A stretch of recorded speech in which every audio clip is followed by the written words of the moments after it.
All right, elementary rooms, welcome back. We are in one of our 2 elementary rooms that will be open first thing this Sunday.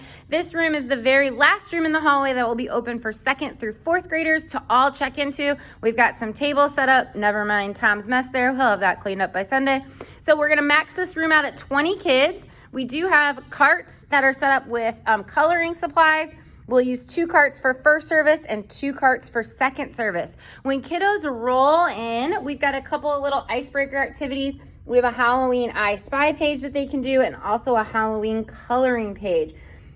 This is for, I have it's a Paw Patrol coloring page for kindergarten and 1st grade. Kindergarten and 1st graders will all check in to the previous kindergarten room that's down at the end of the hall. They will start in there with a maximum of 20 kids as well. So once service gets underway, our kindergarten and 1st graders are going to watch Spookly the Square Pumpkin. We tested it today. It will be on the TV down in your kindergarten room on Netflix.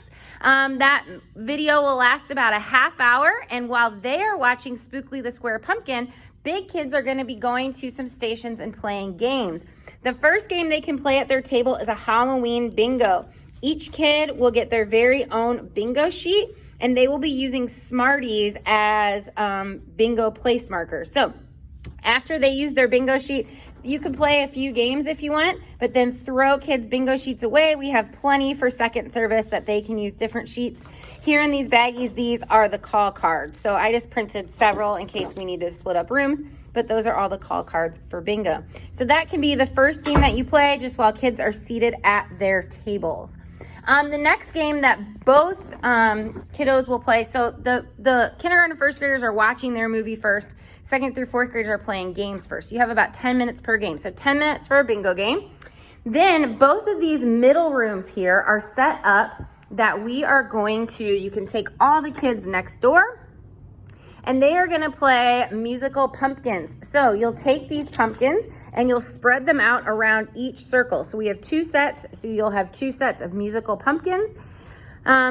Play music from someone's phone that's in your group. You can go on YouTube, Spotify, whichever works. They'll play musical pumpkins. You take a pumpkin away. Kids can kind of spread out and sit in the chairs around the room when they're out. Play as many games as you have time for in 10 minutes. The room right next door, which is the old 1st grade room, that is set up the exact same way for when you guys are ready to play musical pumpkins. Notice hand sanitizer in every room, cleaners in every room. All right, after musical pumpkins, the final game that we have to play, which is totally up to you. Is someone behind that door? Oh my gosh, it's Ashley, and it just scared the bejeezers out of me. It's like, why is that door opening on its own? Okay, the final game that we can play is this little bucket game. So you'll set these buckets up while they're kind of go back. Sorry, you can do this in the room with your tables, or you can set this up in your musical chairs room, whichever room works for you.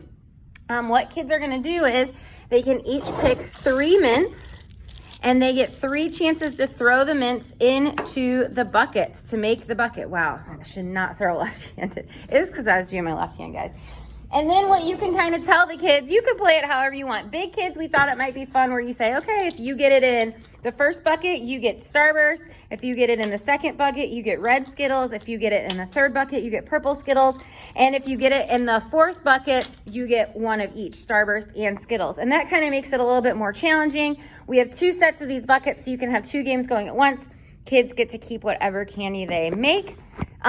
Little kids, if you just want to say they get 3 pieces of candy no matter what, and they're just trying to get it in the buckets, that's fine. Whatever works for your age group works for me.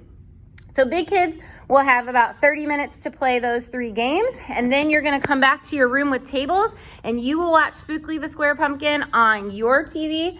During the movie, both rooms have these little bags of pretzels to give out for a snack.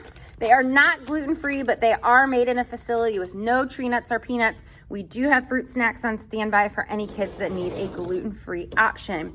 While big kids are watching the movie, little kids will go, they will play their game of bingo. They'll go to their room to play musical pumpkins, and then you can play the candy toss game.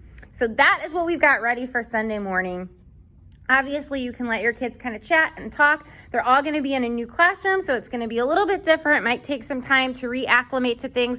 Obviously, ask them what they've been doing. Ask how school has been going. Make them feel so welcome.